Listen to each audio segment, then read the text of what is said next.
नमस्कार दोस्तों, आपका स्वागत है आपकी अपनी YouTube चैनल बीपीएम नॉलेज में। आज हम लोग एसएससी के टॉप 50 क्वेश्चन करने वाले हैं, जो कि सभी एग्जामों के लिए बहुत ही महत्वपूर्ण रहने वाला है। अगर इनमें से किसी भी प्रश्नों का आंसर अगर आपको पता है तो आप कमेंट बॉक्स में दे सकते हैं। तो चलिए आज का वीडियो शुरू करते हैं। आज का पहला क्वेश्चन है, निम्नलिखित में से किसको सूर्य की ऊर्ध्वाधर किरणों कभी भी नहीं मिलेगी? निम्नलिखित में से किसको सूर्य की ऊर्ध्वाधर किरणें कभी भी नहीं मिलेगी? तो ये श्रीनगर को, इसका राइट आंसर ऑप्शन डी हो जाएगा। श्रीनगर को सूर्य की ऊर्ध्वाधर किरणें कभी नहीं मिलेगी। चलिए अगला क्वेश्चन देख लेते हैं। अगला क्वेश्चन है, भारत की जनसंख्या में ऋणात्मक वृद्धि दर किस दशक में दर्ज की गई थी? भारत की जनसंख्या में ऋणात्मक वृद्धि दर किस दशक में दर्ज की गई थी? तो यह की गई थी 1911 और 21 में। इसका राइट आंसर ऑप्शन सी हो जाएगा। 1911 से 1921 के बीच में भारत की जनसंख्या में ऋणात्मक वृद्धि दर दर्ज की गई थी। चलिए अगला क्वेश्चन देख लेते हैं। अगला क्वेश्चन है, निम्नलिखित में से कौन सा संसाधन अजैव और नवीकरणीय है? निम्नलिखित में से कौन सा संसाधन अजैव और नवीकरणीय है? तो यह जल, इसका राइट आंसर ऑप्शन बी हो जाएगा। जल यह अजैव और नवीकरणीय संसाधन है। चलिए अगला क्वेश्चन देख लेते हैं। अगला क्वेश्चन है, निम्नलिखित में से कौन सा नगर राष्ट्रीय राजधानी क्षेत्र में नहीं आता है? निम्नलिखित में से कौन सा नगर राष्ट्रीय राजधानी क्षेत्र में नहीं आता है? तो ये मथुरा नहीं आता है। इसका राइट आंसर ऑप्शन डी हो जाएगा। मथुरा यह राष्ट्रीय राजधानी क्षेत्र में नहीं आता है। चलिए अगला क्वेश्चन देख लेते हैं। अगला क्वेश्चन है, भारत की किस नदी को वृद्ध गंगा कहा जाता है? भारत की किस नदी को वृद्ध गंगा कहा जाता है? तो ये गोदावरी नदी को, इसका राइट आंसर ऑप्शन बी हो जाएगा। गोदावरी नदी को वृद्ध गंगा के नाम से जाना जाता है। चलिए अगला क्वेश्चन देख लेते हैं। अगला क्वेश्चन है, तंजानिया की राजधानी कहाँ है? तंजानिया की राजधानी कहाँ है? तो यह डोडोमा, इसका राइट आंसर ऑप्शन डी हो जाएगा। डोडोमा यह तंजानिया की राजधानी है। चलिए अगला क्वेश्चन देख लेते हैं। अगला क्वेश्चन है, अंडमान द्वीप समूह और निकोबार द्वीप समूह निम्नलिखित में से किसके द्वारा एक दूसरे से अलग किए गए हैं? अंडमान द्वीप समूह और निकोबार द्वीप समूह निम्नलिखित में से किसके द्वारा एक दूसरे से अलग किए गए हैं? तो यह 10 डिग्री चैनल के द्वारा। इसका राइट आंसर ऑप्शन ए हो जाएगा। 10 डिग्री चैनल के द्वारा अंडमान द्वीप और निकोबार द्वीप समूह को अलग किया गया है। चलिए अगला क्वेश्चन देख लेते हैं। अगला क्वेश्चन है, बोगोटा निम्नलिखित में से किस देश की राजधानी है? बोगोटा निम्नलिखित में से किस देश की राजधानी है? तो यह कोलंबिया की। इसका राइट आंसर ऑप्शन ए हो जाएगा। बोगोटा कोलंबिया की राजधानी है। चलिए अगला क्वेश्चन देख लेते हैं। अगला क्वेश्चन है, आतंकवाद से पीड़ितों का अंतर्राष्ट्रीय दिवस हर साल किस तिथि को मनाया जाता है? आतंकवाद से पीड़ितों का अंतर्राष्ट्रीय दिवस हर साल किस तिथि को मनाया जाता है? तो ये 21 अगस्त को। इसका राइट आंसर ऑप्शन बी हो जाएगा।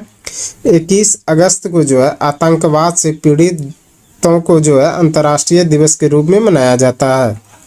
चलिए अगला क्वेश्चन देख लेते हैं। अगला क्वेश्चन है, डांस लिगोसी ऑफ पाटलिपुत्र पुस्तक के लेखक कौन है? डांस लिगोसी ऑफ पाटलिपुत्र के पुस्तक के लेखक कौन है? तो ये शोभाना नारायण। इसका राइट आंसर ऑप्शन ए हो जाएगा। शोभाना नारायण या डांस लिगोसी ऑफ पाटलिपुत्र पुस्तक के लेखक हैं। चलिए अगला क्वेश्चन देख लेते हैं। अगला क्वेश्चन है, पंचायती राज किस सूची में सम्मिलित किया गया है? पंचायती राज को किस सूची में सम्मिलित किया गया है? तो ये राज्य सूची में सम्मिलित किया गया है। इसका राइट आंसर ऑप्शन बी हो जाएगा। पंचायती राज्य को राज्य सूची में सम्मिलित किया गया है। चलिए अगला क्वेश्चन देख लेते हैं। अगला क्वेश्चन है, किसकी जन्म दिवस को राष्ट्रीय शिक्षा दिवस के रूप में मनाया जाता है? किसकी जन्म दिवस को राष्ट्रीय शिक्षा दिवस के रूप में मनाया जाता है? तो ये मनाया जाता है मौलाना अबुल कलाम आज़ाद के जन्म दिवस पर। इसका राइट आंसर ऑप्शन सी हो जाएगा। मौलाना अबुल कलाम आज़ाद के जन्म दिवस पर राष्ट्रीय शिक्षा दिवस मनाया जाता है। बात करें राष्ट्रीय शिक्षक दिवस के रूप में, तो वो डॉक्टर सर्वपल्ली राधाकृष्णन के जन्म दिवस पर।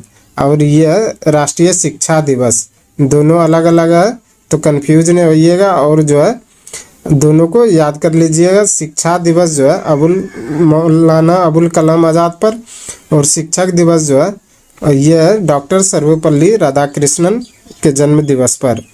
तो चलिए अगला क्वेश्चन देख लेते हैं। अगला क्वेश्चन है, पृथ्वी के वायुमंडल की कौन सी परत रेडियो तरंगों को पृथ्वी के पृष्ठ पर परावर्तित करती है? पृथ्वी के वायुमंडल की कौन सी परत रेडियो तरंगों को पृथ्वी के पृष्ठ पर परावर्तित करती है? तो ये करती है आयन मंडल। इसका राइट आंसर ऑप्शन ए हो जाएगा। आयन मंडल जो है पृथ्वी के वायुमंडल में जो है यह रेडियो तरंग को जो है पृथ्वी के पृष्ठ पर परावर्तित करती है। चलिए अगला क्वेश्चन देख लेते हैं। अगला क्वेश्चन है, विशिष्ट सापेक्षता सिद्धांत के अनुसार निम्नलिखित में से क्या सापेक्ष नहीं है? विशिष्ट सापेक्षता सिद्धांत के अनुसार निम्नलिखित में से क्या सापेक्ष नहीं है? तो यह प्रकाश का वेग। इसका राइट आंसर ऑप्शन बी हो जाएगा। प्रकाश का वेग जो है विशिष्ट सापेक्षता के सिद्धांत के अनुसार जो है यह सापेक्ष नहीं है। चलिए अगला क्वेश्चन देख लेते हैं। अगला क्वेश्चन है, गैस के गुब्बारों में हाइड्रोजन गैस की जगह हीलियम गैस का प्रयोग क्यों किया जाता है?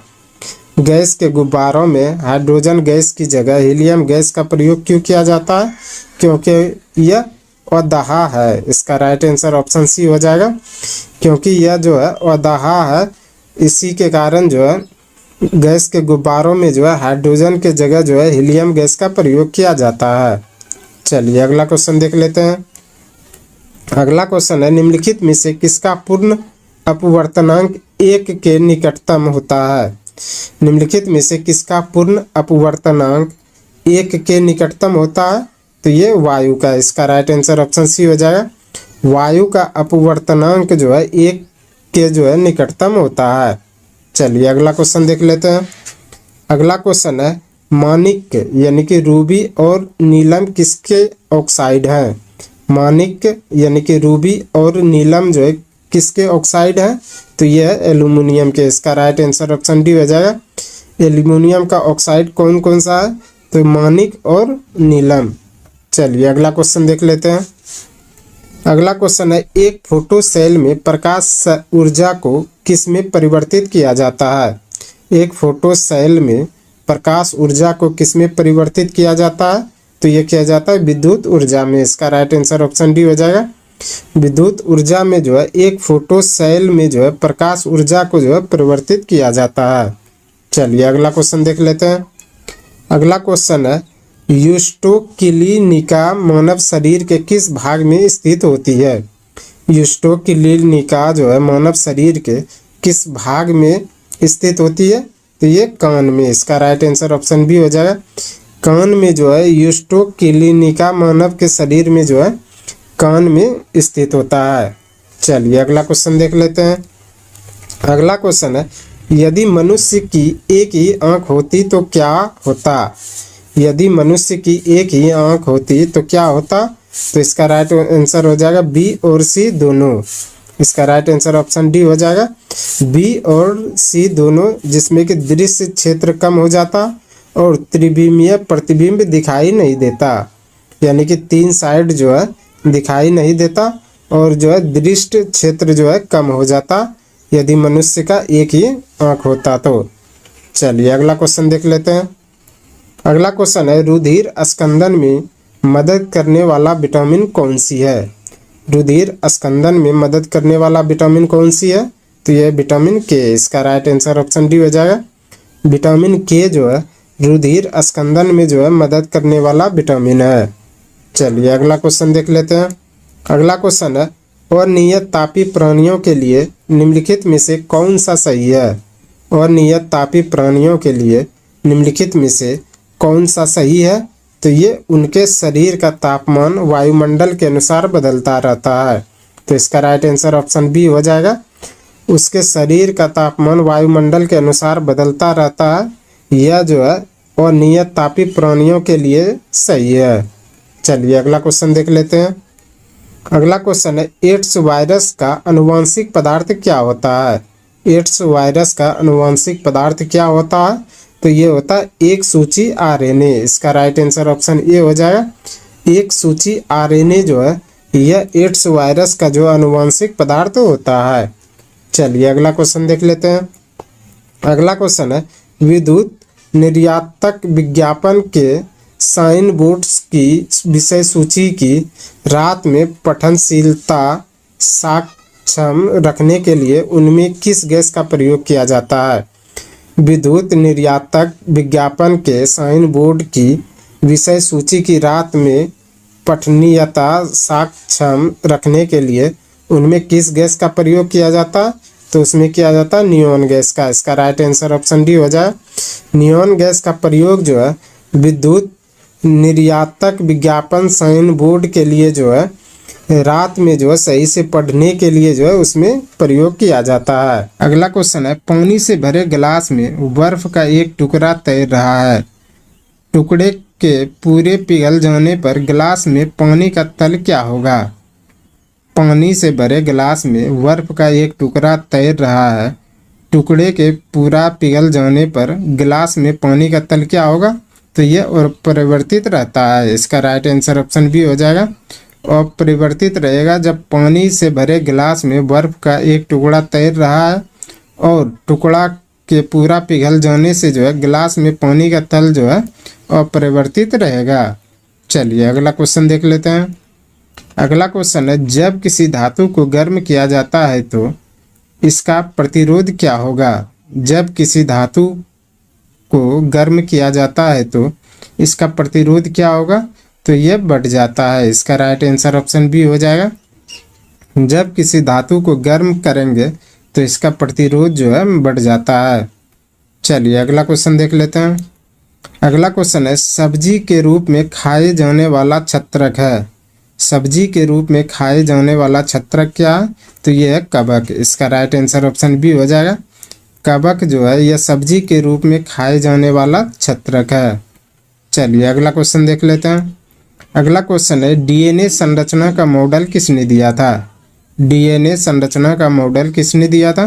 तो ये दिया था वाटसन और क्रिक ने। इसका राइट आंसर ऑप्शन डी हो जाएगा। वाटसन और क्रिक ने जो है डीएनए संरचना का मॉडल दिया था। चलिए अगला क्वेश्चन देख लेते हैं। अगला क्वेश्चन है, विटामिन ई महत्वपूर्ण स्रोत क्या है? विटामिन ई का महत्वपूर्ण स्रोत क्या है? तो यह है अंकुरित अनाजों में। इसका राइट आंसर ऑप्शन सी हो जाएगा। अंकुरित अनाजों में जो है विटामिन ई का महत्वपूर्ण स्रोत है। चलिए अगला क्वेश्चन देख लेते हैं। अगला क्वेश्चन है, भारतीय संविधान का अनुच्छेद 61 किससे संबंधित है? भारतीय संविधान का अनुच्छेद 61 किससे संबंधित है? तो यह राष्ट्रपति का महाभियोग से। इसका राइट आंसर ऑप्शन बी हो जाएगा।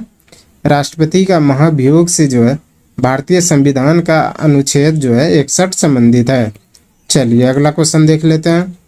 अगला क्वेश्चन है, प्रथम प्रधानमंत्री पंडित नेहरू ने कब नागौर राजस्थान में पहला ग्राम पंचायत का उद्घाटन किए थे? प्रथम प्रधानमंत्री पंडित नेहरू ने कब नागौर राजस्थान में पहला ग्राम पंचायत का उद्घाटन किए थे? तो ये किए थे 2 अक्टूबर 1959 में। इसका राइट आंसर ऑप्शन बी हो जाएगा। 2 अक्टूबर 1959 में जो है प्रथम प्रधानमंत्री पंडित नेहरू ने जो है नागौर राजस्थान में पहला ग्राम पंचायत का जो है उद्घाटन किए थे। चलिए अगला क्वेश्चन देख लेते हैं। अगला क्वेश्चन है, गांधी जी ने किस अधिनियम के खिलाफ लड़ने और सत्याग्रह शुरू करने का फैसला किया था? गांधी जी ने किस अधिनियम के खिलाफ लड़ने और सत्याग्रह शुरू करने का फैसला किया था? तो यह रॉलेट एक्ट 1919। इसका राइट आंसर ऑप्शन ए हो जाएगा। रॉलेट एक्ट 1919 के जो है खिलाफ जो है लड़ने का और सत्याग्रह जो है करने का फैसला किया था। चलिए अगला क्वेश्चन देख लेते हैं। अगला क्वेश्चन है, किस युद्ध के परिणाम स्वरूप जर्मनी इटली का एकीकरण पूर्ण हुआ? किस युद्ध के परिणाम स्वरूप जर्मनी इटली का एकीकरण जो है पूर्ण हुआ? तो ये हुआ था सेडान युद्ध 1870 के। इसका राइट आंसर ऑप्शन सी हो जाएगा। सेडान का युद्ध 1870 में हुआ था। इसी युद्ध के परिणाम स्वरूप जो है इटली और जर्मनी का एकीकरण हुआ था। चलिए अगला क्वेश्चन देख लेते हैं। अगला क्वेश्चन है, हिमाद्री नाम किसके लिए प्रयुक्त होता है? हिमाद्री नाम किसके लिए प्रयुक्त होता है? तो ये होता है ग्रेटर हिमालय के लिए। इसका राइट आंसर ऑप्शन डी हो जाएगा।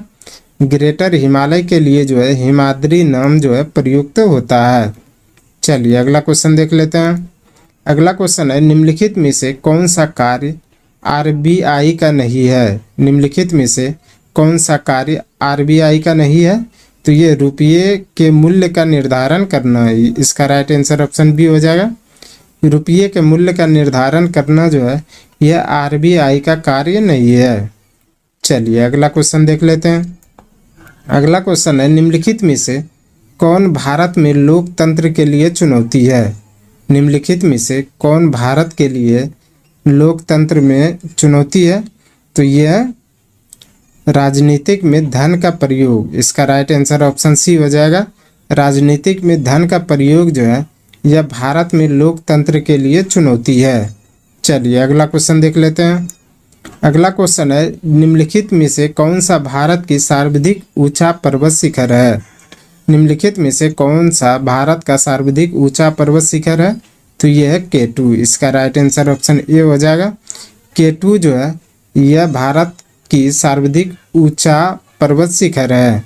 चलिए अगला क्वेश्चन देख लेते हैं। अगला क्वेश्चन है, विकास केंद्र उपागम की शुरुआत किस पंचवर्षीय योजना में की गई थी? विकास केंद्र उपागम की शुरुआत किस पंचवर्षीय योजना में की गई थी? तो ये की गई थी चतुर्थ पंचवर्षीय योजना में। इसका राइट आंसर ऑप्शन सी हो जाएगा। चतुर्थ पंचवर्षीय योजना में जो है विकास केंद्र उपागम की जो है शुरुआत की गई थी। चलिए अगला क्वेश्चन देख लेते हैं। अगला क्वेश्चन है, निम्नलिखित में से किसने कहा था महात्मा गांधी क्षणिक पूत की भांति धूल उठाते हैं लेकिन अस्तर नहीं? निम्नलिखित में से किसने कहा था महात्मा गांधी क्षणिक पूत की भांति धूल उठाते हैं लेकिन अस्तर नहीं? तो ये कहा था डॉक्टर भीमराव अंबेडकर ने। इसका राइट आंसर ऑप्शन डी हो जाएगा। डॉक्टर भीमराव अंबेडकर ने जो है महात्मा गांधी क्षणिक पूत की भांति धूल उठाते हैं लेकिन अस्तर नहीं यह कहा था। चलिए अगला क्वेश्चन देख लेते हैं। अगला क्वेश्चन है, 1977 के चुनाव में जनता पार्टी का नारा क्या था? 1970 के चुनावों में जनता पार्टी का नारा क्या था? तो यह था लोकतंत्र बचाओ। इसका राइट आंसर ऑप्शन सी हो जाएगा। 1977 के चुनावों में जनता पार्टी का नारा था लोकतंत्र बचाओ। चलिए अगला क्वेश्चन देख लेते हैं। अगला क्वेश्चन है, राज्यसभा धन विधेयक को कितने दिन तक अपने पास रोक सकती है?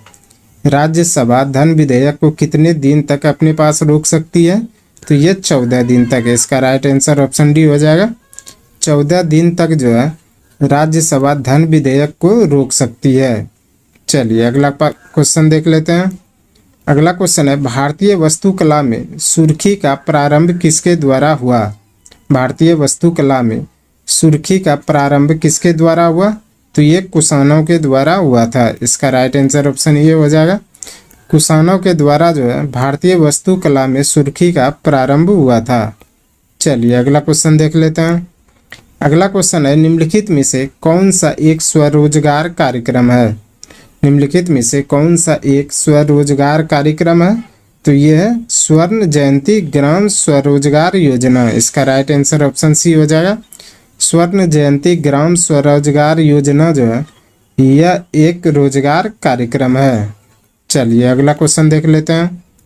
अगला क्वेश्चन है, अनुसूचित जाति के लिए लोकसभा की कितने सीटें आरक्षित है? अनुसूचित जाति के लिए लोकसभा की कितने सीटें आरक्षित है?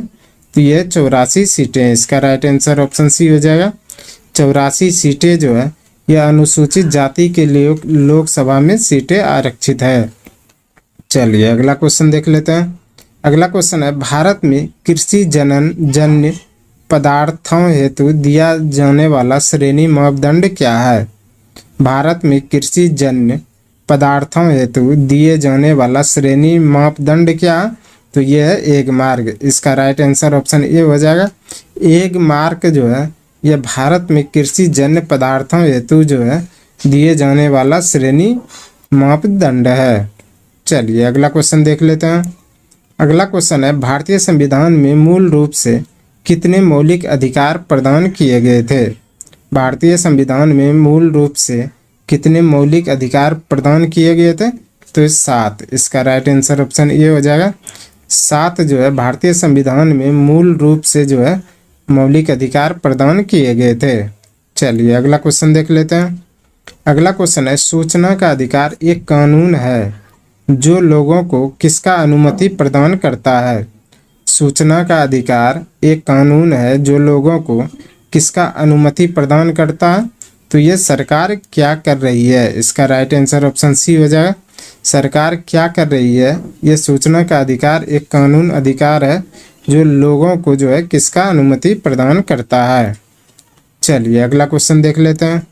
अगला क्वेश्चन है, बिहार के इतिहास पर प्रथम ग्रंथ के रचनाकार कौन थे? बिहार के इतिहास पर प्रथम ग्रंथ के रचनाकार कौन थे? तो ये थे अली मोहम्मद शाह आजिमावादी। इसका राइट आंसर ऑप्शन डी हो जाएगा। अली मोहम्मद शाह आजिमावादी जो है बिहार के इतिहास पर प्रथम ग्रंथ के रचनाकार थे। चलिए अगला क्वेश्चन देख लेते हैं। अगला क्वेश्चन है, कृषि उपजाओं के न्यूनतम समर्थक मूल्य एमएसपी की संतुष्टि किसके द्वारा की जाती है?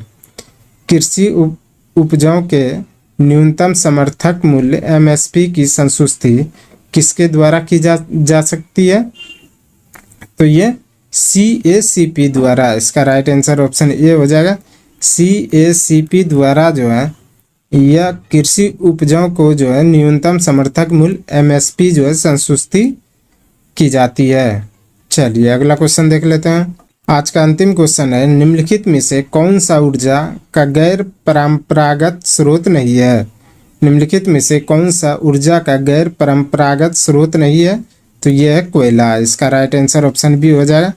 कोयला जो है यह ऊर्जा का गैर परंपरागत स्रोत नहीं है। आज के लिए बस इतना ही। हमें उम्मीद है कि ये वीडियो आपको पसंद आया होगा। अगर पसंद आया तो प्लीज़ लाइक, कमेंट, शेयर और चैनल को सब्सक्राइब जरूर करें।